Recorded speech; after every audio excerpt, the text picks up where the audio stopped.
ગુજરાતનો આવાજ।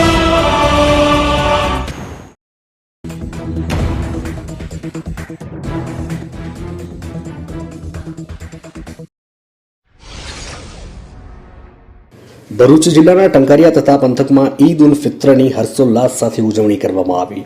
મળેલી માહિતી પ્રમાણે પવિત્ર રમઝાન માસની પૂર્ણાહુતિ બાદ મુસ્લિમો માટે અતિ ઇનામનો દિવસ એટલે ઈદ ઉલ ફિત્રના પવિત્ર તહેવારની ઉજવણી કરવામાં આવતી હોય છે। ભરૂચ જિલ્લાના ટંકારિયા તથા પંથકમાં મુસ્લિમ બિરાદરો દ્વારા ભારે ધામધૂમથી આ ઉજવણી કરવામાં આવી। વહેલી સવારે ઈદની વિશિષ્ટ નમાઝ અજા કરવા માટે બિરાદરો ટંકારિયા ગામની ઈદગાહમાં એકઠા થઈ ઈદની નમાઝ અદા કરી હતી। મુફ્તી નૂર સઈદ સાહબ દ્વારા તેમના ટૂંકા પ્રવચનમાં ઈદની વિશિષ્ટતાઓનું બયાન કર્યું હતું।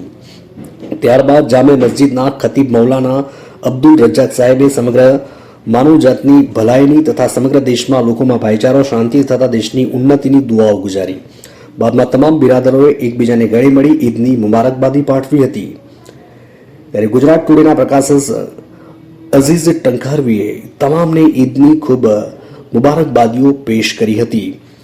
આજુબાજુના ગામના અગ્રણીઓએ પણ મુબારકબાદી આપી। ટંકારિયા ગામનું 108 ગ્રુપ જાણીતું યુવાઓના સંગઠને ઈદ પહેલા ઈદગાહની સાફ સફાઈ કરવાનું બીડું ઝડપ્યું અને તેઓએ ઈદના દિવસે પણ ખડે પગે રહીને નમાજીઓની સેવા કરી હતી। ટંકારિયાથી અમારા પ્રતિનિધિનો રિપોર્ટ।